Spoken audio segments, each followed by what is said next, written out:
What's up, everybody? Welcome to the latest edition of the Stephen A. Smith Show. I call this a special edition of the Stephen A. Smith Show because even though I'm coming at you like I usually do, at the very least every Monday, Wednesday, and Friday over the digital airwaves of YouTube, on this particular day, clearly I'm not in our studios. I am in Miami, Florida. Rooftop of the Betsy Hotel, a pretty fly hotel, I might add, for those of you out there looking for some place to stay in South Beach. When you come to South Beach, this is a nice spot to hit, make no mistake about it, the Betsy Hotel. And that's not the only reason this is a special edition of the Stephen A. Smith Show. It's a special edition because of my next guest. And let me make sure I give the proper introduction. He's been called Luke Skywalker, Uncle Luke, or simply Luke. He's the former leader of the rap group 2 Live Crew and an executive producer of the documentary Freaknik, The Wildest Party Never Told, currently streaming on Hulu. We'll get into all of that and more, so please welcome Uncle Luke to the show. My man. Hey, man. What's going on, my brother? How's everything, man? I'm good, man. How you feeling, man? It's great to see you, man. You know, before I even get into anything, I know you know your basketball a little bit, and I had some time off, and so I decided I'm gonna go to the Miami Heat game. Last night, and on Tuesday night, and I saw them get their butts waxed by the Golden State Warriors. What's Miami gonna do this year, Lou? Well, we didn't have Jimmy out there, and we got to give Bam a little rest, and Steph, them boys, they desperate, so they needed to win more than we did, and we gonna go to the championship. We're gonna beat Boston. They gonna choke like they normally do, choking Celtics, and little red boy, he gonna fall apart. Did you talk about Jason Tatum? Yeah, he gonna fall apart when the horn blow. Now this is a 27-point per game scorer. This is one of the best players in the NBA. You saying he gonna choke? Yeah, but this is Jason Tatum, man. For the money, you already come on, Steve, stop this. Stop this, man. You know how I go with Jason. Jason, he great player. In the regular season, right. He almost like Tua, great player in the regular season, but winning for the money. You talk about almost like Tua Tagovailoa, the quarterback for the Miami Dolphins. Yeah. So you saying that Tua and Jason Tatum are regular season performers, but when times get tight in the postseason, they ain't gonna do it for you. Is that what you're saying? Fold like an envelope. Oh damn. Fold like an envelope. Every time. Well, it's one thing to say that about Jason Tatum. I think he's going to have something to say about that because I think Boston's the best team in the East. And I think this year they're going to beat everybody in the Eastern Conference, to be quite honest with you. But since you brought up Tua, you right down here in Miami, you're not sold on him as your quarterback? No. You got to win in cold weather. Even though he's from Hawaii and all that, played at Alabama and everything, you got to win in. You got to win in the cold weather. It's interesting that you say that because, Luke, you know what I always tell folks? I don't have much faith in anyone who's accustomed to playing in warm weather. When you got cats that were in L.A. and they going to Chicago or, they were someplace else, they coming to Miami. Rather Miami and going someplace cold. I think that's a problem because I think weather like this can really, really spoil and, dare I say, soften you up. Yep. Am I right about that? No question about it, man. He showed that for the last couple years. He went to, lay the egg and at Nashville when it was cold. Yep. Couldn't throw the ball from here to across the street. And got up in this Kansas City. We already know what was gonna happen. It was minus down there. It was minus. We were praying that they canceled the game like they did Buffalo. Damn. But that wasn't gonna happen. Right. I feel you. So I got you because I don't disagree with you with that at all. But in the end, what it comes down to is this. You know what you're really saying? You're really saying you wish they had taken Justin Herbert because they had the 5th pick. Chargers had the 6th. You could have got Justin Herbert if you wanted to. Well, that was management and that's why the brother got fired. That's right. Because Flores wanted Herbert, Flores. And management and ownership wanted Tua. And at the end of the day, we got what we got. I got you. Let's transition, man. But I'm really a Cowboy fan. What? Yeah. I was not aware of this. Yeah, I was not aware of this. Fan. I love you, bro. I've loved you for years. I damn near almost want to cancel this time. Hey, you're a Cowboys fan. Why? Yes. Why would you do that to yourself? Yeah, Why? Listen, I go back with Bob Hayes when he left FAMU. When Bob Hayes left FAMU with the Cowboys, I went with him. I just want you to know that, you know, for You living a good life, man. You've been an inspiration to so many people, man. The weather down here is nice. There's no state income taxes. I know there's no state income taxes in Texas either, but I'm like, damn. I mean, you consider the winter, Luke Campbell. How the hell you gonna feel comfortable with identifying yourself as a Cowboy fan when you down here in South Beach? Man, listen. I've been my daddy was a dog fan all his life. Everybody else in the house, I had to go a different direction. So you had to go a different direction than your daddy? Yeah. Why? Yeah, man, and we had a rocky relationship. Oh, that's what it is. Is that why? Yeah, I would get put out the house when the game come on. He threw you out the house? Yes. When the Cowboys were playing? On numerous occasions. Well, that means your daddy contributed to your success because you got intestinal fortitude. You hardcore and you can handle stuff like that. Did you thank your daddy for making you the strong dude that you are? No question about it. Okay, because I mean, I'm just saying. Well, how come you couldn't switch and become a Dolphins fan and bump the Cowboys? They haven't done anything for you in the last 29 years. They haven't done anything for you, Luke. Trust me. Tom Garfinkel and all them boys over there, they've tried to convert me many times, but it just ain't happening. Did they try to use the Dallas Cowboys? Did they try to use the Miami Dolphins cheerleaders? Because Dallas Cowboys got their cheerleaders. I figured they have. I mean, they have. And we know anything about Uncle Luke. I mean, that would be considered a persuasive measure that you would entertain. Yeah, but right. You know, when you the godfather of all the booty, then that's not very persuasive when those girls are kind of flat. So you just called yourself the godfather of booty. You just said I that. invented it. You invented it? Yeah. When did you invent it? Before BBL. Before BBL? Yeah, when I had right here on this block down here, I shot my first videos. Wow. I took my album cover, Nasty As They Want to Be. Right. Where we were laying down between the girls' legs and the booty was there. It was all natural back then. Right. So, bottom line is this, though, because you talked about thin. In other words, you're saying, you know, I mean, when you talk about booties and stuff, you know, you saying you ain't got no time for nobody that ain't got some ass. That's what you're saying. Well, I did a song, No Ass, No Backstage Pass. No ass, no backstage pass. So you can't get backstage if you ain't got no ass. Well, who was measuring the booty? Because let me give you an example. If it were me, I tend to believe I vibe with you, you know. But you do have some others that like them thinner. You have people like my boy Pooley. You could put. You remember that movie Norbit? You remember that movie Norbit and the woman Rasputia with all that blubber everywhere that was played by Eddie Murphy? I mean, if she ain't that size, Pooley gonna be like this. Hell with that. If it ain't like a 50 or 55, double whatever it is, I don't have any use for it. And he want blubber hanging off the arms. What? He want her tilting cars. So again, it's a preference. So when you talk about you basically invented the booty. You understand what I'm saying? I mean, what's your style? What's your preference? I put the booty in the videos because back then, everybody was, they was, doing the graffiti and the breakdancing and everything back then when we first started. And so I was like, look, I come from Miami. Everybody running around here half naked. Right. And, we got booty, because they eat pigeon peas and rice, or they eat, and they eat them oxtail. They been, before the oxtails got famous, that oxtail give you some booty.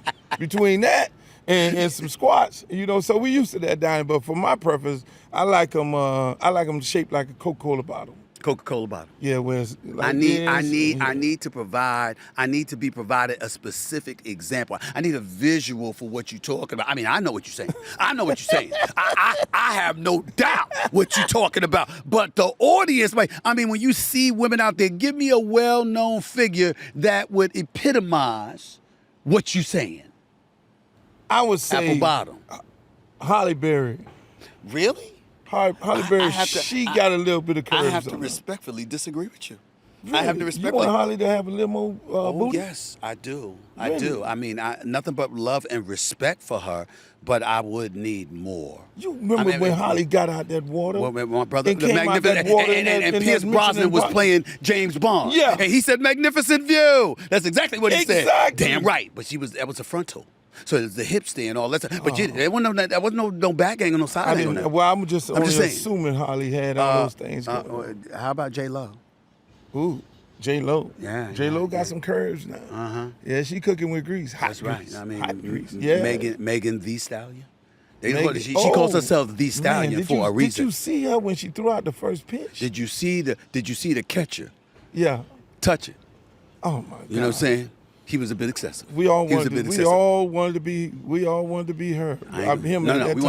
We want to be him at that time. Right. And it wasn't just for his salary in baseball. Let's be clear. Yeah. Let me move on because it segues nicely into the subject that we're going to broach right now, which is Freaknik. Mm-hmm. You're the executive producer. Yes, sir. Talk to me about that. What inspired you to do this documentary? Man, let me tell you. What I did was I actually had a deal with Lionsgate, me, Marty Boyne, and it was brought on by our good friend, comedian friend, and so I had this deal, and then every time I looked at the script didn't tell all the stories of my life story. It basically focused on the Supreme Court case, 2 Live Crew, and things like that, what most people know, but it didn't talk about the University of Miami and my affiliation with that and the controversy behind that. It didn't talk about all the artists that I discovered, whether it was Pitbull or Trick Daddy, all these different artists like that. And so when I looked at it, and then it didn't talk about Freaknik, which most people thought I created. And so when I looked at it, I was like, we got to cut this up. And then I entered and deal with a company out of Atlanta, Swirl Films. Right. And so we sat down and said, hey, man, you know, let's set all these different projects up. You know, the first project that I did with LeBron and Maverick. Okay. Warriors of Liberty City. That's based on my sports program, where, you know, we arguably have more NFL players that come out of a sports program than any other youth program in the country. Okay. And so we focused on that. Did that COVID hit. You know, and things changed. We didn't go for another year. And so I said, Nikki Biles say, what about Freaknik? You know, young lady in the room, she never knew him. She, you know, wasn't old enough to go to Freaknik, and she was like... So she didn't know anything about Freaknik, but she brought it up. She brought it up. She was like, okay, all these list of shows and scripted series and biopics that we're going to do, let's do Freaknik. She had no idea what she was asking for. She was talking to the inventor of the booty. The inventor of booty. Exactly. That's what she was asking. She was asking you about Freaknik. She was asking me about, and that's what most young people do. Right. I mean, that's why we added 21 Savage as an executive producer, because every year his birthday party, he does a whole Freaknik theme. Right. Right. And he invites me there because most people think I invented Freaknik. And so I wanted to, you know, we wanted to just tell the story that, you know, I didn't invent it, but then tell the deep story of it, how it was created, the good, the bad, the ugly parts of it, you know, and how women were so liberated at that time, and then how government, you know, got involved, and how the Olympics got involved, where a lot of Atlanteans, you know, say that the Olympics could pretty much ruin a large part of their city. In Luke Campbell's words, what was Freaknik? Freaknik, man, when I know. Let me. In my words, before you answer, in the interest of full disclosure to my audience right here on the Stephen A. Smith Show, I went to about 3 Freakniks. I went to about three of them. Back in the day, so I went to. I kind of know some of the answers. But in Uncle Luke's words, what was Freaknik? It was a wild and freaky party. I mean, for everybody, Freaknik mean a lot of different things. I mean, I shot videos there. You know, artists got broke there. And, you know, on top of that Nico Hotel, you know, at night, we turned up and we turned into a whole situation. But at the end of the day, I'll give you one story. Please do. About Freaknik this is going to mess you up. Okay. You're going to appreciate this one. All right. So, Dr. Tucker, our good friend. See how you lean back? Dr. Tucker. Say her first. It's not who I think. You saying Dr. Dolores Tucker? No, Dr. Tucker, the agent. The agent. Okay. Dr. Tucker. Okay. All right. You know, me, Doc, Steve Smith, we all good friends. All right. So Dr. Steve Tucker, Smith. Yeah, the other Steve Smith, not this one. Yeah, the other Steve Smith. Dr. Tucker said, I got this young guy that, Luke, I'm representing him, and he wants to come to Freaknik. And we're going to go with you. Now, you know, Doc old. Yes. You know. He don't know no better. He don't know no better. He don't Doc know no say, better. man, I'm coming with you because this young guy want to come, and I know you're going to look out for him, and you're going to look out for all of us. So Doc came, and we ended up in the hotel. Before we go out, you know, we have a little, you know, we get ourselves together. Right. But one of the dancers, Doc had this young guy. His name was. He was courting him to be his agent, and I said, okay, we're gonna go to this party, that party. I'm gonna do a concert at the park and everything. Went in the closet and never came out. Oh my God. He went in the closet. With the girl, with one of the dancers. I was missing a dancer. I was short a dancer. I guess they was just back there just Yeah, talking. they were just back there communicating. talking to communicate with each Yeah, other. yeah, That's yeah. the story, and we're going to stick to that. We're That's going to the stick to that we story. And Doc sat down on the couch. He said, Luke, I'm going to be all right. Okay, Doc, this is probably the best thing happened to him. Because he probably, if he'd have went out in the Freaknik, into the whole maze of it all, then probably wouldn't have made that 100 million. That's true. And you talk about liberation, and you talk about women feeling liberated. What exactly do you mean by that? Women feeling liberated, and Freaknik basically epitomizing women's liberation. Well, back then, when you look at the dress and all that, Right. When you look at, you know, the women back then, they were having a ball. I mean, Freaknik really was. It was really a great party. Yes. You know, where you And can. by the way, it wasn't just in Atlanta. It was in Virginia. Yes. I mean, when I Yes. was going, it was in Virginia. Yes. It turned to Greeknik in Virginia. That's right. Virginia Beach. Then it went to another Greeknik in Philly. That's right. You know, people would run down the street and so you had Galveston. Mm-hmm. You know, then you had Daytona Beach. Oh man, I got some footage of Daytona Beach. Oh my God. I'm almost scared to see that footage, knowing Yeah, you. people who were on that bus. Oh my God. Do you ever find yourself in a situation where you run into people who, we don't have to mention any names, in the public eye or whatever, and it was like, if they knew what y'all ass was doing at Freaknik, you ever find yourself looking at them and saying that? Oh, all the time. I know you was bracing yourself when the documentary was getting ready to come out. You know what? I kind of you was sitting there waiting like, oh Lord, I hope they don't have me on there. I hope they don't have me with one of them girls like this. I was partying. I was partying. That's all I was doing publicly. I was partying. Probably is another matter. But publicly, I was partying. I was having a good time. But as you think about this docuseries and this documentary rather, and people seeing this, what do you want them to get out of it? What I want them to get out of it is that, one, you had HBCU students who could not afford to go to spring break. They couldn't afford to go to Dustin or Myrtle Beach or Panama City. And these students came together, the DC Metro Club, and they said, look, we want to create a party in the park because, you know, we got a lot of other students like us that can't afford to go anywhere. Mm-hmm. And they started this party. And I wanted people to know that story and not think that it's a story about me or anybody else that created or started Freaknik. And then I want them to get the educational part of it, that Drake did not invent twerking. It was booty shaking before that. So, I mean, that's one little part. I mean, Too Short so eloquently says that in the doc. But then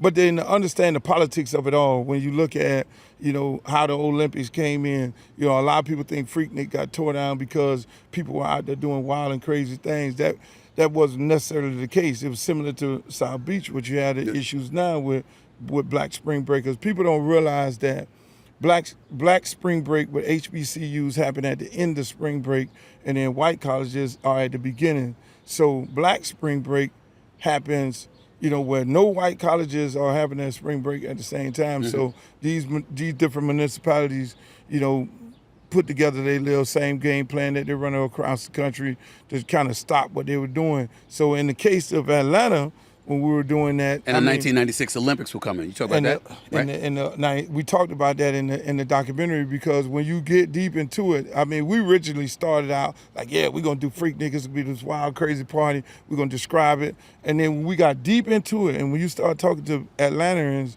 they will tell you, you know, that Freaknik wasn't stopped by by what was going on out there. It was stopped by the government because the government had then got the Olympics, and the Olympics wanted to shut it down, and then the Olympics became a part of gentrification. But doesn't it piss you off from this perspective?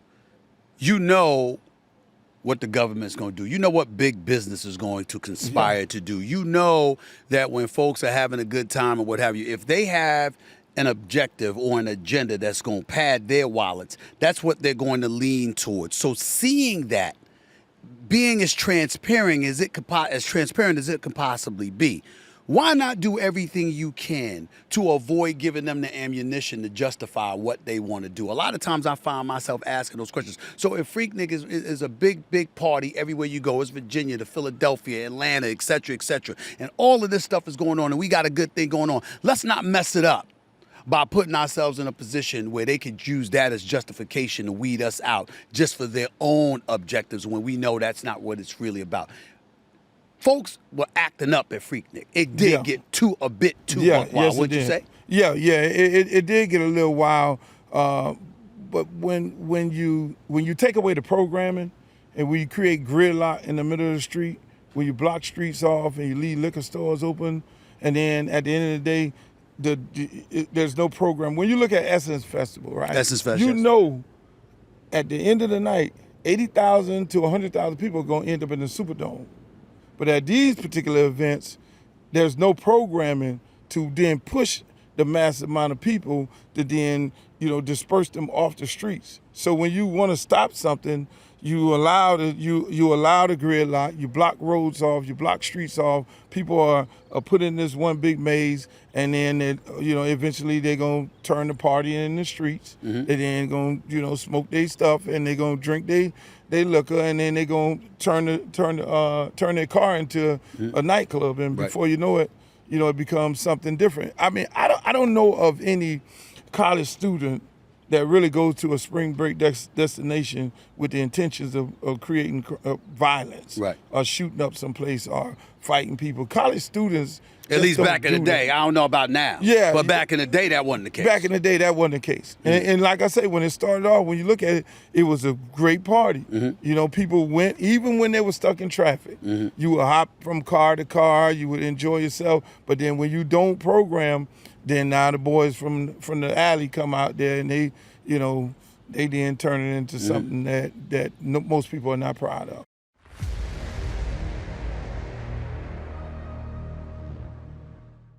Okay, everybody, you know what time it is. Time for Stephen A's Weekly Picks. I've teamed up with Prize Picks to bring you my favorite sports picks each and every single week.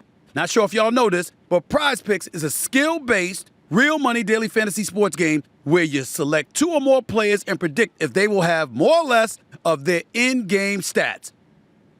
But the part that I really love, you can pick and choose from all the sports that you watch. Basketball, soccer, tennis, boxing. Damn, this list is endless. And if you go to prizepicks.com right now and you use promo code SAS, you'll receive a 100% deposit bonus up to $100. That's right, you heard me. Go to prizepicks.com, type in my initials, SAS, and get a first-time deposit match up to $100. Today, however, I will not be selecting any sports. I'm going off topic with this one and asking more or less than 99 and a half text messages sent each day. 99 and a half texts, wow. Who the hell would send more than 99 and a half texts in one single day? Do you have a life? I'm going with less, because I'd like to believe that most human beings have something better to do than send 99 and a half texts in a day. Now, obviously, the exception is if you got a lot of business to conduct and you don't feel like talking and you want to text instead. I get that. But 99 and a half, damn it, that's still a lot. I got to go with less on this one. Less than 99 and a half texts. Unless you're Stephen A. Smith, who's got about 5 jobs.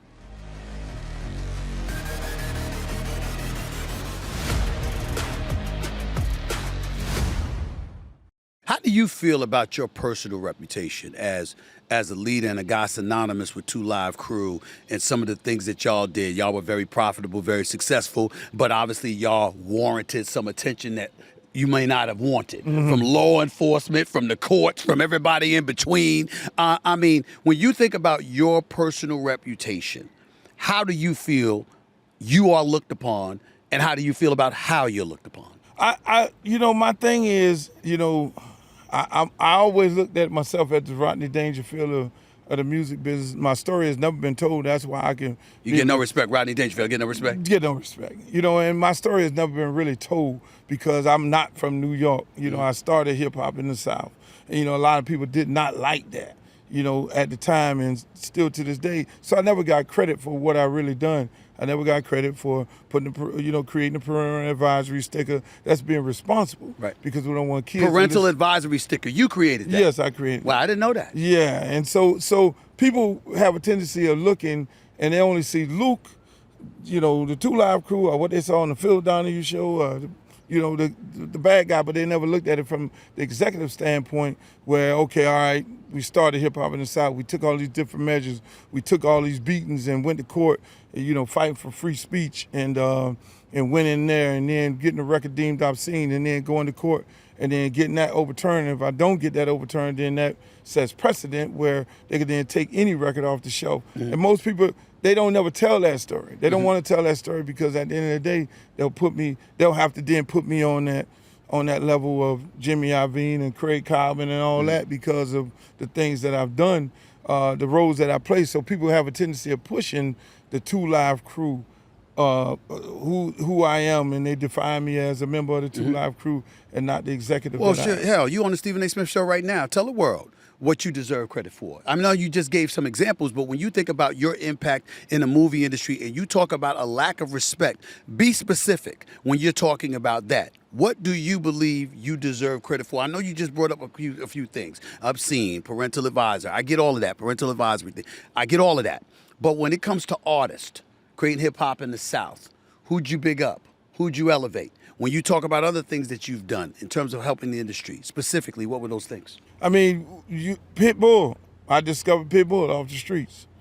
Trick Daddy. As soon as Trick Daddy got out of jail.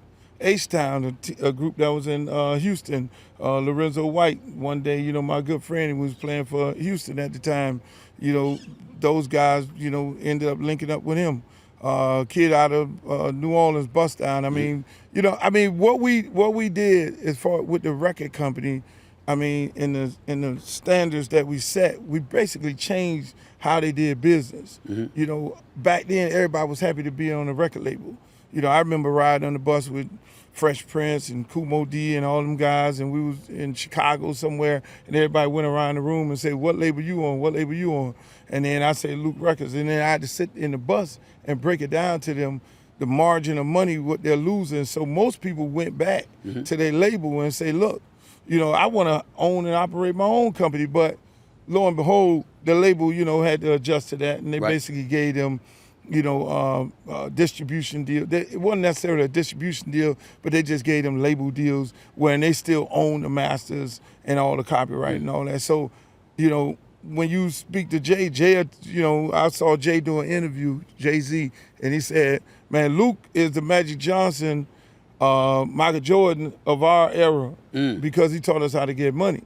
You know what I'm saying? It became more about the bag other than just being happy to be on a label. So when you bring up lack of respect, isn't that coming from the industry itself? Unlike for somebody like me, I can sit here and talk to you all day and you'll teach me the music business because I never knew. So it's not a lack of respect. I just don't know. If somebody's not following the music industry, we wouldn't know. But if you follow the music industry or you're in the music industry and you're not acknowledging Luke Campbell, Uncle Luke, Luke Skywalker himself, then that is disrespectful in that sense. So aren't you really talking about the industry not showing an appreciation for you? No question about it. I mean, the Vibe magazines, everybody. I mean, You've been to Freaknik, you've been to different places, you know hip-hop like you know hip-hop, but just like you said, I can sit here and tell you stories about things that I invented and I created, from a hip-hop standpoint and that you don't know about. Right. Because they never told my story. If they told my story, I mean... But why wouldn't they tell your story? I just got honored a few years ago by BET, and they gave me a Lifetime Achievement Award, and I got honored because Connie Orlando took over for Stephen Hill. Stephen Hill would never honor me. He would never. Stephen Hill, former boss of BT. Former boss. He would never honor me. He wouldn't because I was an outsider. I've always been an outsider to most people in the industry. I remember when I did my deal with I did one deal with Atlantic, right? And I sat there. Doug You said Morris, Atlantic Records. Okay, Atlantic Doug Records. Morris brought 3 of us in the room. It was Jimmy Iovine, and it was Craig Cowman, and it was me. And Doug Morris said, you guys are going to be the next generation of running the music industry. And so we all was sitting there. We know each other. I was like, who are you, Craig? Craig was like, I have a house record label in Chicago doing real good. Who are you, Jimmy? Jimmy has this, did music, top of the line producer, out of California. And then we all started chopping it up. But lo and behold, when I walked around before I did the deal, it was a major deal that I did, probably the biggest I ever did. I walked around the corner and then I asked this lady, Sylvia Rome, and I said, Sylvia Rome, prominent, top of the line, black lady running the label. I was like, Sylvia, I'm not gonna do this deal unless you okay with that. You know what I'm saying? Because I'm okay doing my independently selling my own product on my own and everything. And she said, yeah. Lo and behold, that was the worst thing I ever did in my career. That was probably arguably the worst deal that I did. Because Sylvia, then, did what Sylvia did. She basically shut down everything that we were trying to do and trying to accomplish on the label. So those are the guards that control the music industry. And if they don't co-sign you, if you're not affiliated by one of the big machines, then you're gonna get blocked out. But that was then. And I guess what I'm saying is this is now. We see more independence than ever before. We see more money flowing into and through the hands of one artist and their team after another. Clearly, with the advent of social media and beyond, people have their own voices. We've seen people talking about boycotting the Grammys, boycotting the Oscars. We've seen a whole bunch of stuff going on. So there is an opportunity out there in the modern day era for folks to show Luke Campbell the respect you believe you've earned and deserved. Yeah. Why isn't it happening now? Well, but the good part about it is, it is. I looked at it as a bad thing that my story wasn't being told. But then now I'm looking like, I always been taught to take. You got to get a positive out of a negative. And so I look at it right now and said, I could tell these stories that most people, yourself and everybody else, don't know, and I'll obviously connect the dots and be able to then create and start a film company. So that's what I'm basically doing. So when I partner with Maverick and LeBron and them on Warriors, and now I partnered with them on another scripted series about my life story, and then I'm able to go with Will Packer and do this biopic that we're in heavy negotiations with a couple other companies. And then I'm able to do all these different these deals in Strahan and Prime, or me a coach football, that project. So I can be able to tell these stories now, when people didn't want to tell the stories. So then they'll get them. And that is probably arguably the best way. So those guys are partnering with me, and that kind of solves that issue. I could never look for the industry to do anything for me. I always had to, figure out a way, and this way I figured out. How much money did not doing business with the industry, far more often than not, cost you in your eyes? It cost me a lot of money. I mean, when you fight against the Roy Orbison estate and you fight for free speech, and you got to go to the Supreme Court, you go to all them different district courts of appeal, and at the end of the day, it costs you money. It wasn't a thing of me going to jail or anything like that. I was just fighting for our rights and for free speech. And at the same time, you got Andrew Dice Clay saying the same stuff on records. But yet and still, I'm getting put in jail. Yet and still, I got to fight. I mean, I had to fight George Lucas because of the name you just mentioned before, Luke Skywalker, that they called me. Well, I actually got the name from Kenny Skywalker. Right. From as Kentucky, a DJ. former basketball player at Kentucky. Exactly. Played for the Knicks, by the way. He dunked well, but he needed to do more. But go ahead. Go ahead. Keep going. Go ahead. I know that was going to get you right damn there. it. No, don't get me started, but go ahead. They never sued him. George Lucas didn't sue him. He sued me.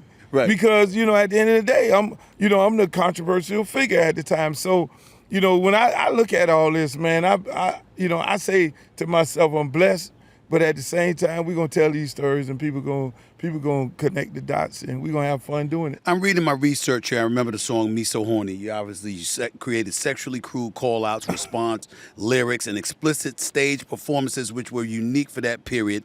And then I'm thinking about how Florida law enforcement tried to ban your music because they said it was obscene, and that's the fight you're talking about that you took to the Supreme Court.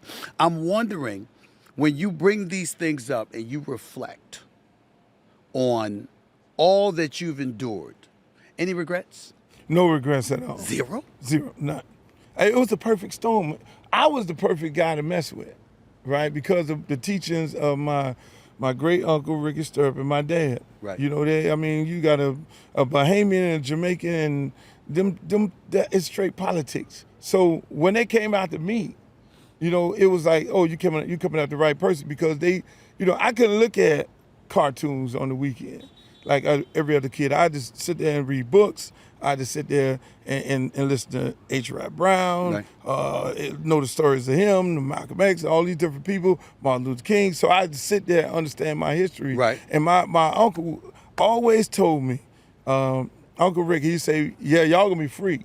He said, but they're gonna have them invisible chains on y'all. Mm. And so then he would have to break that down to me. So I understood the fight. When the fight came, I'm this independent, owned black man in Miami selling these records. I'm taking the sales away from major record companies. Mm-hmm. I'm selling $500,000. I'm selling $1 million of H-Town and 2 Live Crew and all these things. And I'm not affiliated with a major. Mm-hmm. So you got to stop me some kind of way. And if most people know anything about the music industry put plenty money into the Democratic Party. Right. They dumped tons of money into that party, and so now it became the war on stopping me. Mm-hmm. So yes, you get Chef Nick Navarro go in and deem my record obscene. Mm-hmm. You got Dan Quayle, who was the vice president. Quayle, former vice president. He get on the tarmac and say, yeah, we got to stop this 2 Live Crew and Luke. You don't even listen to this. Then you get Al Gore, Tipper Gore wife, put us on a blacklist. Mm-hmm. And now, mind you, that's why he lost the election, by the way. That's why he lost it in 2000 to George W. Bush? Yeah, we couldn't find the Chaz. Because you messing with the wrong person. So you messed with the Chaz in Florida? That's what you're saying? Uncle Luke messed with the Chaz in Florida. Y'all heard that? That's breaking news. Uncle Luke messed with the Chaz. That's hanging Chaz in Florida that gave George W. Bush the election. Oh, that's Uncle Luke and the crew. Y'all messing. It was in Miami that he lost. God. Did you know that, Steve? I know. I know that part, damn it. I damn sure know that part. But still in all, I say that, and I ask you this, because again, when you talk about the lack of respect, you say you have no regrets. Dr. Dre, Walk of Fame. We know who Dr. Dre is. I mean, it's something special. You believe you deserve something like that? Yeah, I mean, I've seen lyrics. Parents going crazy, you inventing the booty. Yeah. You understand? You inventing the booty. Yeah. Exactly. I mean, all this other stuff they're going to sit up there and say, you still believe that you should be on a Walk of Fame. You should have that kind of stature. Of course. You got to walk by and say, that guy there put the booty in the video. That guy there fought for the right for us to be able to say what we're going to say on the record. Mm-hmm. That guy there started us to own and operating and wanting to own and operate our own record companies. Right. That guy right there is a large part of why we have the internet and being able to use intellectual property on there, because they use that Supreme Court case for that to this day right now. What is intellectual property and how that, so that played a major role. So, I mean, when you look down at that, star, then you could have a real conversation with your kid about who that guy is. Because there's a lot that's happening today that would not have been possible if it were not for the battles that you fought. That's what you're saying. Sexy Red would not be saying the Booty Hole Brown. Ice Spice, your favorite, she would not be able to turn around and what Drake called a twerking, but it's really booty shaking. It's really booty shaking? Yeah, and Gorilla, I mean, come on, Steve.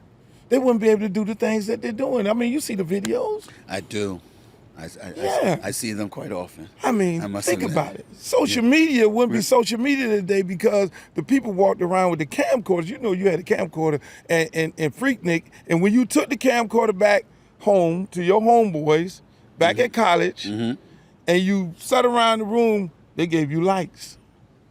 They said, we like what you video, Steve. So, I mean, that's social media right now. Well, let me ask you this. What the hell were you thinking about running for mayor? Running for mayor in 2011.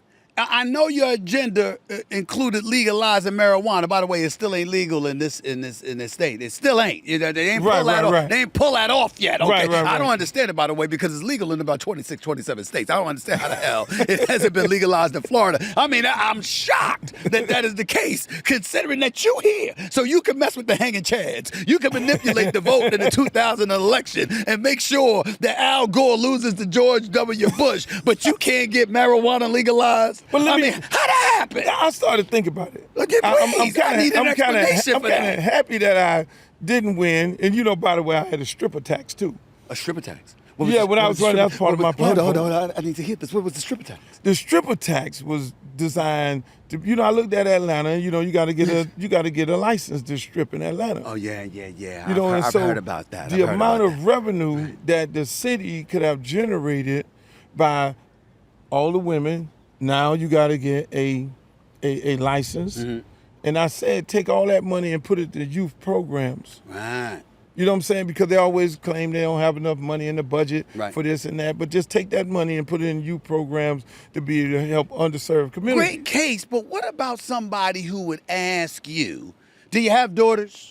Do you have family members that have daughters? Do you want the little girls to see that kind of imagery? No. All right. We don't want them stripping. No. We want them to be highly educated and to own the strip clubs. To own the strip clubs. But the imagery that you're putting out there doesn't necessarily send that message, Uncle Luke. Well, when I say liberation of women, back then when we did Splashdown and all these other parties and Freaknik and everything, the girls used to come with the outfit up to here. Right. You know, and me being a Dallas Cowboy fan, looking at the Dallas Cowboy cheerleaders back then was the only thing you saw with Daisy Dukes on, other than the Daisy Dukes show. So the Dallas Cowboys cheerleaders inspired the Daisy Dukes show. They inspired me to then do what? Put the girls with the Daisy Dukes on my videos. Plus, I'm from Miami. You see where we're at. There's nobody walking around out here with a tube bathing suit on. You know, we're allowed down here to actually, you know, go topless. Right. And so being that this is where I'm from, I got to show that on the videos. You know, and we have some of the top, you know, exotic professional dancers, clubs, and so this and it would have generated a lot of money for the local economy. Yes, That's it what does. You're saying. Yes, it does. So I'm a product of my environment. I got to show the world this is where I'm from. You know, if I was from New York, then I had an A train with the stickers on the side and the break dance and all that. But unfortunately, I'm not. Right. So it was never, and that's why I created that parental advisory sticker. We were the first to do X-rated records on X-rated lyrics on the record. You know, adult lyrics. And so, again, being a responsible person, I had to put that sticker on there, treat it similar to what they do in the movie. So you shouldn't be seen as somebody that has contributed to the degradation of our society. You should be seen as somebody that really was a pioneer, that tried to do well for the community, help build businesses and what have you, and should be appreciated for the fight that you engaged in order for those things to transpire, free speech and things of that nature. That's what you're saying. No question about it. Look at right now, black women back then, we were so conservative. Right now, when you look at, you know, black women don't have a problem with showing their body. That's the most beautiful thing in the world. When you see a nice, beautiful black woman, and what happens, that's a hard thing to argue.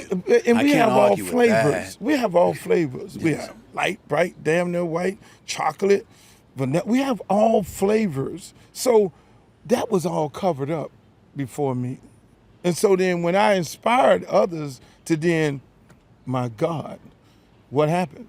All the white girls started getting BBLs and they started getting the lip thing and all that. They wanted to be like the What are you gonna sisters. tell us next? You responsible for spandex?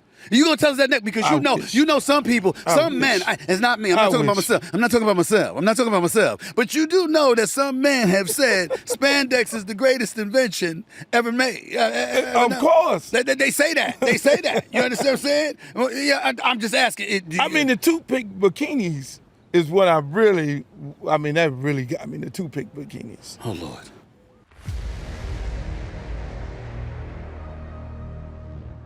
I want to take a second to make sure everyone knows that the NBA playoffs are fast approaching, which means every basket, rebound, and assist is important. And I don't know about you, but I need to be in the middle of that action. And how do I do that exactly? I use Prize Picks, the largest fantasy sports platform with more than 3 million members. You see, Prize Picks is not only super exciting, but it's incredibly easy to play, and it takes only 60 seconds to make your picks. All you do is select 2 or more players from whatever sport you love, the NBA, the MLB, or even the MMA, and then choose more or less of their in-game stats, which means every point, hit, or round will turn into big-time cash. So if I know that LeBron is dishing out 10 assists or Aaron Judge is hitting 2 homers, I need to pick that and then play to see that big-time money. So go to prizepicks.com and use promo code SAS for a 100% deposit bonus up to $100. That's right. Go to prizepicks.com. Type in my initials SAS for a first-time deposit match up to $100. That's code SAS when you go to prizepicks.com. Pick more. Pick less. It's really that easy.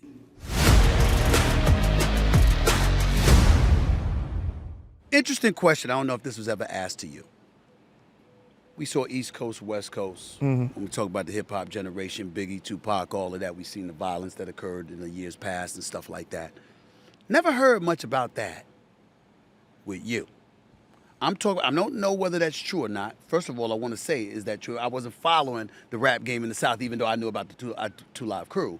But I'm thinking about you bringing up the Dallas Cowboy cheerleaders. I'm thinking about you bringing up the women out here in South Beach. And I'm saying, if there is anything that would distract you from violence, it would be an environment like this. On a rooftop of the Betsy Hotel, South Beach, right behind and in front of me. I'm looking at those things, and I was saying, you ain't got time to think about violence when you got this kind of stuff surrounding you. Is that possible? Well, growing up as a kid in Liberty City and actually coming over here on the beach, being bussed over here to play football, Right.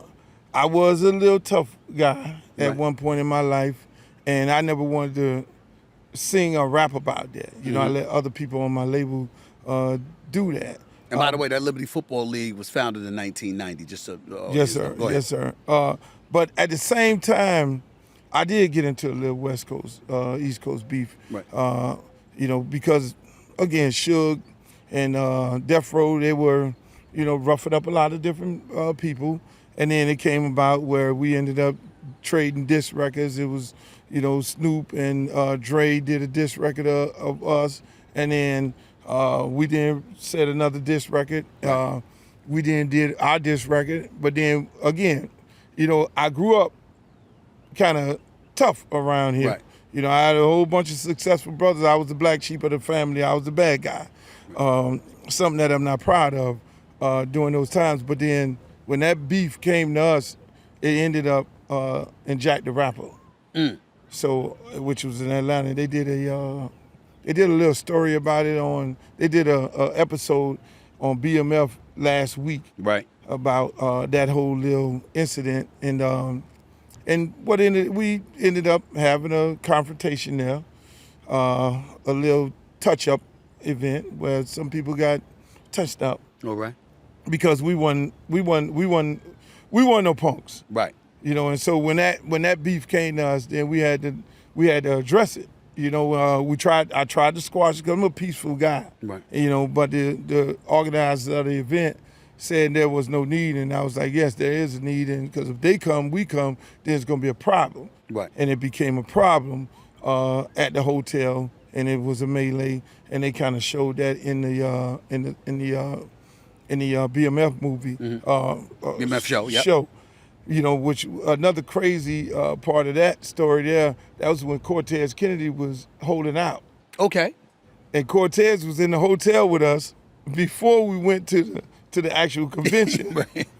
Good You Lord. should have saw Cortez running out there. He went sign up with Seattle right the next day. He was like, I can't hang out That's with right. you because it was a chaotic situation. I could just say that a lot of people got touched up, and at the end of the day, me and Suge and Snoop and all of them, if you look online, you'll see a picture of us in my suite at the Dolphin Stadium when I think it was Cincinnati Bengals played San Francisco for the Super Bowl. I invited them down with a few other people because I always tried to be the peacemaker, even between Biggie and Pac. Right. Both of them was my friends. I love both of them. I sat down and had conversation with Pac when all the stuff was going on, and I sat down and had conversation with Big. And, I was trying to be the broker between that as well. And then, squash the beef between us and these guys, but at the same time, squash the beef between New York and Cali during that time. And we had all the powers that be in this suite, and we did. How much did the deaths of Biggie and Tupac affect you? In light of what you just said, how much did it affect you and whatever changes may have taken place in you since then? Man, it made me be more involved when I saw beefs in my industry. It made me be more involved if I saw, it made me be more involved in the kids' lives that I'm at every day. It showed me that, you take your platform and take the knowledge that you have to be able to save some lives because, you don't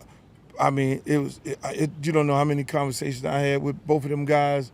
I remember, which was the wild part about it, me and Snoop a couple of years before had beef, but then when we heard that Biggie died, me and Snoop was actually in the studio together. Wow. And so we sitting there and the phones go to ringing and everybody's like, whoa, whoa, whoa. Now here me and a guy who had beef, sitting in the studio, making a record, and then, because of this same situation, these guys, Biggie didn't get murdered. And we and him both went to the hospital that night. So, it just, and we share a lot in common, me and Snoop, when we're dealing with the kids and all that. Snoop's my brother. Snoop and I are real tight. He's one of the best people I know, bro. I got a lot of love for him, and I think it's amazing what he has done with his life and how he has transcended beyond the hip hop industry. He's never left. Him. I think about him, a guy like LL, acting and doing the things he's done in movies and television shows. Jay-Z producing shows, producing movies. We can't ignore all of that.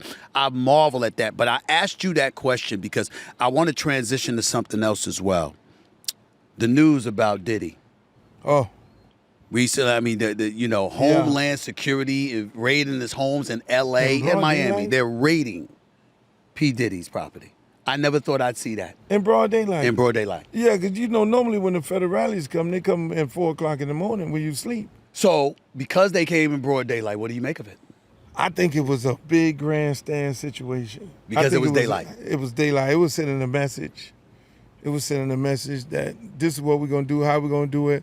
It obviously covered every news station. Everybody got to see, them grabbing the kids out, which I had a little problem with. Yeah. You ain't after the kids, you after him. That's not Yeah. And that, grabbing the kids, dragging them out, putting them in handcuffs. That could be traumatizing for these type of kids. These type of kids ain't lived no street life. They don't know nothing about that. They live the good life, which, because their parents provided that for them.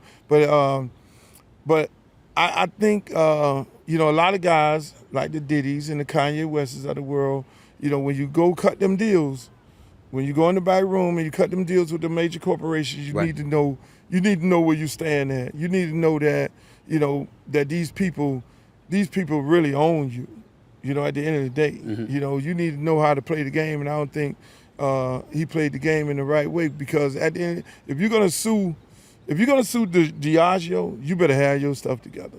Yeah, because politicians love them. That politicians love. They're arguably the number one liquor brand in the world. You know what I'm saying? And so at the end of the day, when you look at politics and how politics work, these type of corporations do what? They put money into politicians' campaign fund. But that's why I think he's in a world of trouble. And I don't know anything. I don't want anybody to think I know anything. Diddy is always cool with me. He always treats me with respect. I hope that he's innocent of what he's being, of what they're investigating for. Some sex ring, some sex trafficking ring, and all of this stuff. I hope he's innocent of all that. I don't know what the hell is going on, but I do feel this way. In the world of big business, and this needs to be said while I'm sitting right next to you, Luke Campbell. In the world of big business, when you make an enemy of big business, along the way, they know enough about you. Yes, they do. To come for you when they want to come for you. Yes, they do. You understand? And it don't have to involve jail. It doesn't have to involve a crime. It can involve them squeezing you out of your money. Yes, making sure they humble you beyond repair. Yes, and that's what you see right now with Diddy, and you see that with Kanye West. When you look at these two brothers, they cut the deals, with Adidas, and Adidas spend millions and billions of dollars and putting into these dudes' pockets, and the liquor companies putting all these millions and billions into their pockets. These guys, when you turn on them, you better know what you're doing. And I always advise guys, you can't fight them because it becomes like CeeLo. No. Big bank take little bank. And big bankers are gonna win every time, and at the end of the day, when you go into that war with these individuals, you need to know that, their ideal of you, they own you. And if you turn on them, they're gonna break you, they're gonna humble you. They're going to take everything that they gave you away from you, humble you, find another brother, and put him on that pedestal, the same pedestal that they put you on. But as independent as you have been throughout your career, I think it's important to bring this up because I try to bring this up. I'm 56 years old. I've been in my business for a long time. And I try to tell folks all the time, stop acting like you completely own and operate everything yourself. Everybody needs somebody and everybody answering somebody. Your bosses answer the bosses. Those bosses answer to somebody else. Those bosses answers the shareholders, okay? And board and you members. Moving people's stock. And board members, that's right. And board members and shareholders. And oh, by the way, in the end, you're going to have to deal with the public at large. You can't achieve success by yourself. You always need somebody. And to me, I think it's a mistake when people try to act like, I can do this by myself. I don't need a damn soul, because you're going to find out. You're going to have to ask for something from somebody at some point. Am I wrong in thinking that way? Oh, no question about it. You're going to have to lean on other people. When you get into that part of big business and you're dealing with big business, you're the spokesperson for big business. Big business is a stock exchange traded stock, and you're moving that stock because you make these claims and accusations about them. Oh, trust me, before you get into that courtroom, they're going to tarnish your entire reputation. So that jury that you think is the jury of your peers, they're going to already have this understanding as to who you are, and you're going to lose before you get in there. And that is how big business works. So you brought up P. Diddy. I brought up P. Diddy. You brought up Kanye West as well. This is the music industry. It's like a metaphor for resurrection, for crying out loud. There's always a second chance. There's always additional opportunities. With Kanye West, I believe that to be the case. With P. Diddy, I'm not so sure. It depends. Well, Kanye, he can't get a sample cleared. Wow. He got barred out all these venues. So you think he's in more trouble than Diddy in terms of being able to resurrect his career? I think Diddy probably can weather the storm more so than Kanye. Okay. Because Kanye is at a place right now where he's barred out of arenas. He can't get records cleared. He can't get features. Nobody don't want to do features. And in this day of entertainment, unlike when we grew up, there wasn't no features. These dudes need to be on there with other people. And so he's gonna have a harder time. Diddy may be able to come back from this. Diddy he's innocent. If he's innocent, when you think about it, it's no charges pressed. Right, it's no charges. You know what I'm saying? It's just it's like they're trying to embarrass him Yes. stain him, etc. If there are no charges, Yes. and there's not going to be any charges. If they charge him with something, we can't think like that. Nah, That's a different game. That's a whole nother movie, right? Homeland there. Security. Yeah, Homeland Security. Ain't local, ain't LAPD. No, you know what I'm saying? the federales. Or Miami PD, the federales. You know what I'm saying? Yeah. That's a different ball game. So Diddy would have to go back, because Diddy ain't made all kind of statements about people religion and all that. That's right. You know, Diddy could come back from it. He could go have a conversation with certain people, and again, like you say, you're gonna need friends. Right. You know, and some friend down the line may say, okay, all right, you know, kind of work this thing out and take these handcuffs off me, literally take the handcuffs off me, and then he could pretty much kind of. But Kanye's different. Because Kanye talking about people's religion, religious beliefs, when you go into that, and when you go to brand, you know, all kind of, when you get into politics, and so you then, you know, you're losing people all across the board, and you know, you got to know what you're talking about. So you're all over the place. It's gonna be tough for him. I think, you know, it's gonna be enough people can vouch for Diddy as being a good person and not a bad guy, because he's not a bad guy. Okay. You know, I mean, I knew him from the time he was with Big. Right. You know, and when they were together, and he's a real sensitive dude way back then. Even, you know, now he's just he's a nice, humble guy. He's not this big animal. You know, I don't know what people do at the end of the party, because when I go to the party, Steve, I leave.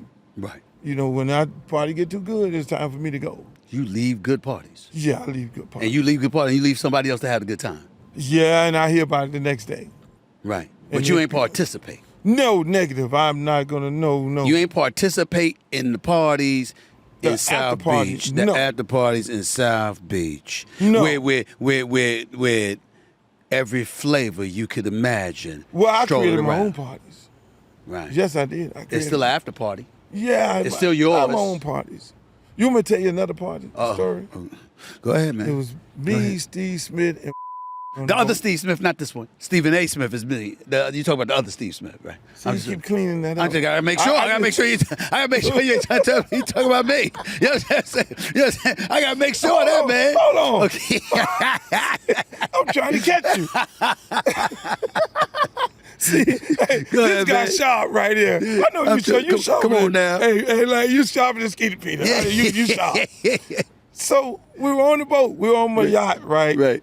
And it was me, Steve Smith, the other one, and Right. we had this one of my dancers again, and went downstairs with the dancer. We said, "You don't fall in love." Don't fall in love. Don't fall in love. Because this girl was a beast. So you talking about somebody? You know, this is like the equivalent of the white dude in Harlem Nights when Eddie Murphy and Richard Pryor, you know, sucked the sunshine. You understand what I'm saying? And he picked up the phone and called the wife and said, "I ain't never coming home."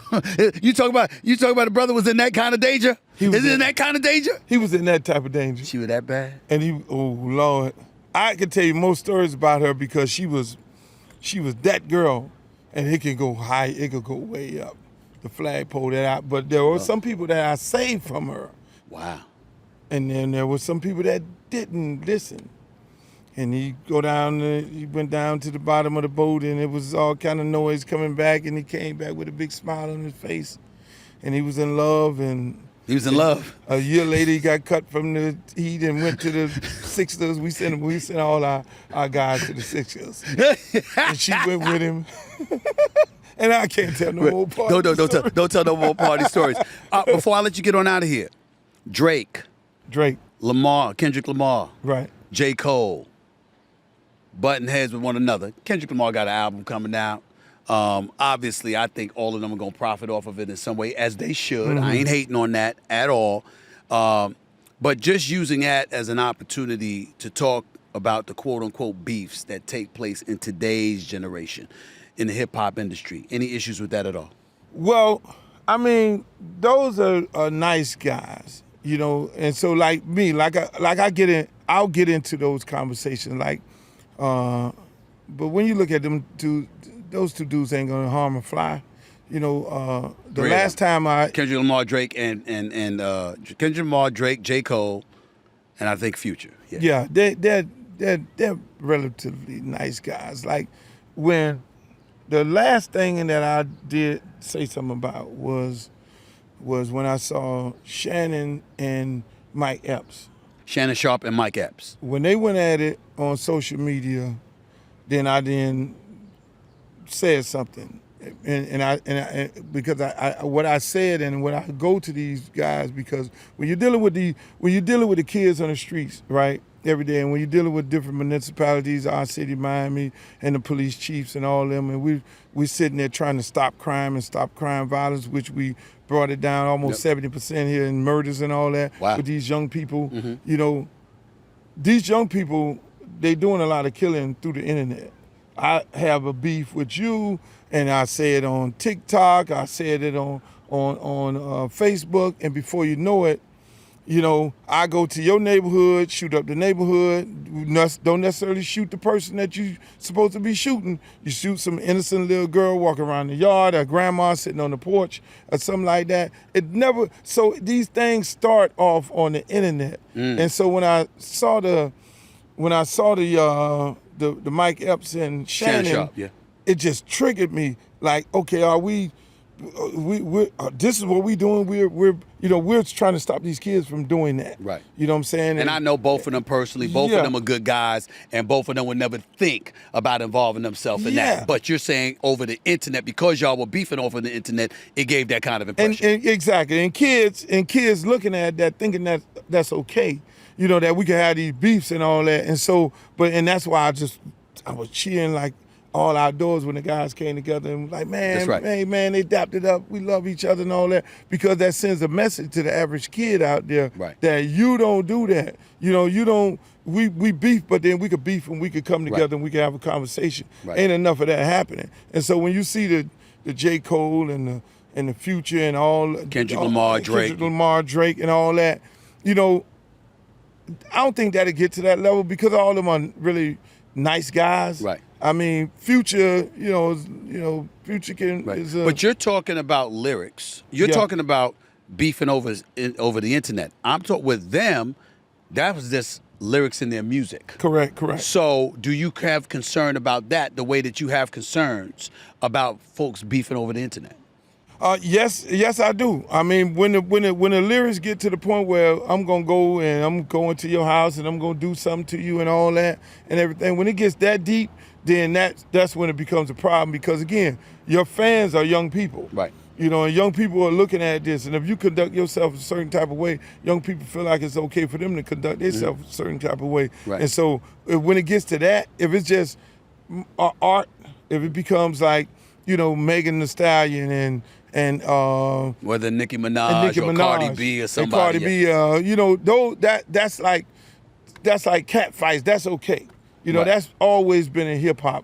You know, whether it was Roxanne Shante and Real Roxanne. And in fairness to J. Cole, Drake, Future, and Kendrick Lamar, I don't want to call it a cat fight, but they weren't threatening any. There was no threat or anything like that. It wasn't. It wasn't no threat, no bodily harm threats and all that. It wasn't none of that type of stuff going on. So I look at those type of beefs as being, you know, just artistic form, and they'll get on there. They'll write a record against each other. Right. It'll be almost like when Drake and Meek Mills went at it on the record, and somebody will get, you know, killed on a verse, and then they'll go sit down in the corner and say, I'm not gonna mess with that guy no more. That's right. Last question for you before we get on out of here, man. I appreciate your time. The one and only Luke Campbell right here with Stephen A. Smith.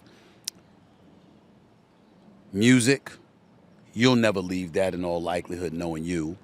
Not just as a performer, but a producer. Now you're producing documentaries, probably film or television stuff coming down the pike, because I heard you alluding to that. But specifically, is there anything on your mind that you want people, when they look at you, you want them to see next? Next up, this is what we're going to see Luke Campbell doing. Well, I'm really thinking about running for office again. Wait. I'm thinking about running for Congress. Congress? Yeah. You? Yeah. Why? One of 435 members? One of 435 members. Why would you do that? I just think I think the Democratic Party, which I'm with, needs somebody to fight on their behalf, because we're really old when you look at it. It's a lot of old people in Congress. I love them to death, but it's a lot of old people representing us. You got the Matt Gaetz and all them other world, they guns are blazing. You know what I'm saying? On the Republican side, Florida representative, Republican side, yes, that's Matt Gaetz. And so these guys are more, they're a little younger, they're a little more on their toes, they're pushing their agenda, they're pushing it on media, they're pushing it everywhere, and we're just sitting there laid back, taking it like a Well, how about what I've said? Because I've been on the record. The Democratic Party absolutely positively disgusts me. Because you're literally, it's the year 2024. Your GOP opposition is Donald Trump, the presumptive GOP nominee. He's got 4 indictments and 91 counts, or he had that. He's got a $450 million lawsuit he just lost, okay? And the judge told him, you get paid $175 million in the next 10 days, and we won't make you have to pay the whole $450, okay? At $454 rather. You got that going on, and you still can't find somebody to beat him, so much so that you are literally looking at a president that's about to turn 82 years of age, and you're chanting 4 more years. You're liberal, you're the Democrats, you've got liberal progressives on the left, and the best y'all could do is a dude that's going to be 82 years old. Luke, that's just embarrassing. That's just embarrassing. The thing is, I understand the argument, but it is, in day-to-day politics, it is difficult to be the incumbent. So I'm assuming the party is looking at it as if Joe is an incumbent. He has a whole lot of things that he's done. This guy here has, we can get 4 years out of Joe. Joe might don't last the 4 years. I really don't even think. So in other words, I know what you're saying. You're basically saying, yo, man, just win the election. And then after that, you can do what you want because we got Kamala that'll step in and she'll be the president. You go lay down, you go relax. And she'll be the president. That's in the perfect world, that's how I'm looking at it. And I think that's how it'll probably end up playing out. They could easily run Gavin Newsom. No, they can't. Why do you think they can't run Gavin? Listen, I know Gavin a little bit. He looks great in those suits. He looks very and presidential. Got to give the game. He looks very presidential. And he so got why game. They can't run him? Because they're going to take pictures of the homelessness in California, the gas prices, the taxes, and the borders. They're going to use those 4 things against him, and he ain't going to stand a chance because the number one thing people vote for is about their money. Right. You know that, right? Right. No question you know that, right? It. Now, number 2 might be immigration at this point, but number 1 is money. No question about it. And Gavin Newsom, he's coming from a state that are absolute professionals at taking your money in the eyes of a lot of people. But at the end of the day, when you look at Gavin versus a guy who's got all these indictments, they don't care. You probably take this guy. So then run the 82-year-old. Do you know that Donald Trump gets more money every time a different indictment has come down? Do you know every time a different indictment has come down? He's a martyr. They made him a martyr. They made him a martyr. Exactly. Which is a dumb strategy. At the end of the day, you stand a better chance because the best person to come out of your party is Gavin Newsom. Outside of that, you got to run the 82-year-old. Listen, let me be clear. And then he lay it down, and the sister ended up becoming the president. This is what else pisses me off about the Democrats. They're making me look like I'm a damn Republican, and I'm not. I am a registered independent. I don't like either of them. None of them. You understand what I'm saying? I think the MAGA Republicans are off. I think the squad on the left is off. I think we got 2 extremes basically contaminating everything and making everybody else look more like them instead of being what we truly are, because most of us, about 86% of this population is closer to the middle. You and I both know that, okay? We do live and let that. live. Live and let live. All right, that's me. That's why I'm a registered independent. But damn it, when I see folks chanting for an 81-year-old, soon to be 82-year-old, to give them 4 more years, that really bothers me. But you have to look at it like this. And Okay. I'm glad we talk about this because I talk about this all the time. When you look at it, you got to look at his policies. Don't look at him as an individual, because it's like Stephen A. You got a whole lot of people out here working right here. Stephen A. Yes, he's the driver of the truck, But there's a whole lot. In Biden's case, Biden just a guy who's just sitting there. He's not even a figurehead. But I'm only bringing it up because it's I don't a lot of other people running the actual office. I get that, and I totally agree with you. Look at the policies, not the individual. My problem is you have to look at the individual when it's an election year, because can you win? That's why I'm saying it. Because I'm looking at it and I'm saying, this man gonna lose in November. He gonna lose in November. But that's why that's why the party is pushing policy over personality. They haven't been pushing policy. Their messaging is horrible. The messengers are horrible, and they've been focused on Trump when people don't care. His base isn't going anywhere, and the independents are going to look at their wallets. Yeah. You can't come to other folks and go like this, 4 more years when you looking at a dude and you saying 4 more years, I hope this brother make it to 4 more months. But if I run for Congress in the state of Florida and get those extra 50,000 votes that he didn't get in the last election, you think you can get an extra 50,000 votes? There's a chance that Joe might win Florida. We gonna end it right there. Luke Campbell for Congress. You understand what I'm saying? I don't know whether or not I approve that message. I have to investigate your policies, but it is important to let everybody know. Man, congratulations on executive producing Freaknik. Okay, keep doing your thing, as you always have done. I appreciate the conversation, my brother. Hey, man, I appreciate you. All right. That's it for this special edition of the Stephen A. Smith Show. I'm signing off. I will be back in studio, back on First Take, back on this show, back on the television airwaves, the digital airwaves of YouTube come Monday afternoon, Monday morning as well, so stick around. By the way, I got to say goodbye and thanks again to the Betsy Hotel. It's off the chain. Rooftop, nice. It didn't even rain. The second we finish this, it's going to start raining, but damn it, we got through the interview with no rain whatsoever. That's good enough for me. Thanks again to the Betsy Hotel for giving us the rooftop. It was a really, really beautiful establishment. Until next time, everybody, this is Stephen A. Smith signing off. Peace and love.